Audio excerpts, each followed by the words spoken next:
guys, this here's Mike here at Crash Bushcraft. We're working on part 3. We're going to be doing a bluing, but I'm also going to do something that's kind of a little tribute to a gentleman we all know, or some of you may know. His name was Mike Landreth. He passed away a few weeks ago.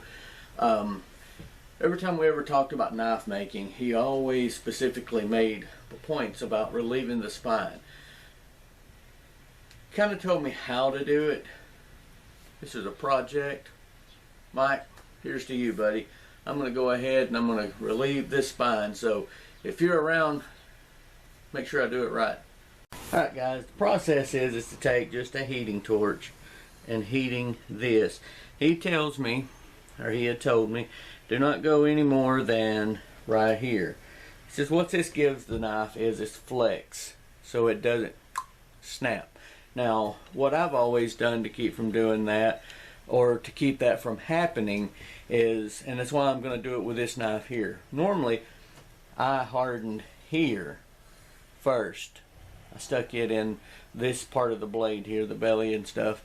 That's what I would take and put down in my oils, and then gradually work it down to where this hardened, the fast pulls, all those little molecules or whatever they're talking about, it sucks them back up hard down here and left this soft.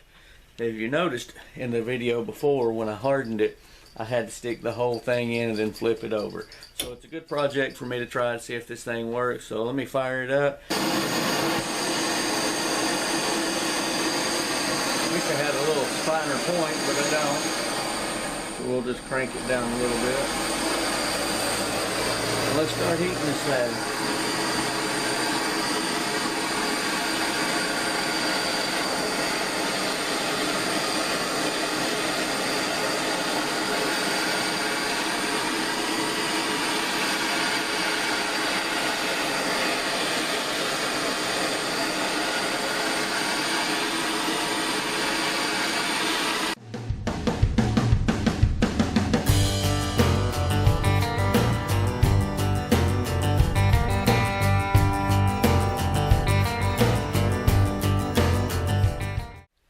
The tips, he said it'll carry all the way out to the end, so we either ruined it, Mikey, or we did it right. So we'll find out, won't we? Alright guys, G96 bluing. That's what we're going to do. We're going to put some gun blue on this. It's basically give it a nice patina finish is what they call it. I don't know what these things are called, but people like it. But anyway, I'm going to put a little bit of this in a little small cup and just brush it on with one of these cheap 39-cent brushes. First I'm going to clean it off with some gun solvent oil. Make sure there's not any oils or anything, so it'll kind of give it a good looking finish.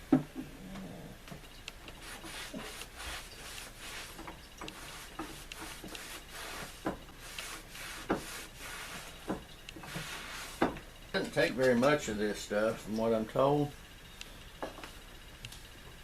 Just sure does blacken up real quick in some spots.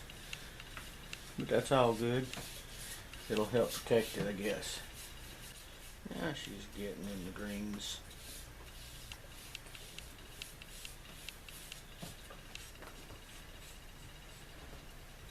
Okay guys, now it's time for us to go ahead and put the wrap on it. This is what I'm using. It's 4 colors. I got white, yellow, a olive drab, and a black and an orange. I'm sorry, there's 5 colors. I'm just going to wrap these things around. You use a fiberglass resin, put it in a bowl, put these in it, wrap it around it, use some gloves on it. I'll show you a few minutes of me doing that, but I'm sure you're not going to want to sit here for an hour and watch me wrap this. Even at fast forward speed, it's like 3 minutes, and no one wants to watch that, or at least I don't, and I'm sure you don't either. You get the gist. Once you see me do 1, 2, 3, and 4, it's a repeat. Just keep doing it. So let's get busy.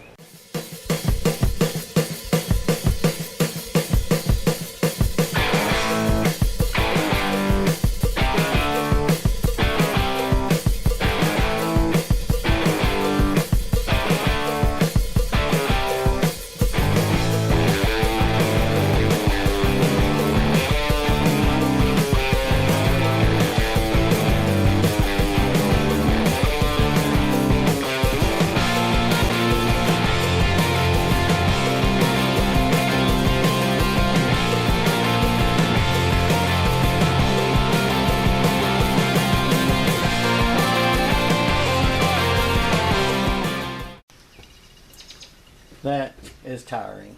I'm gonna go ahead and, for compression, to help keep it tight, I'm gonna wrap it with duct tape. It's gonna grind off anyway.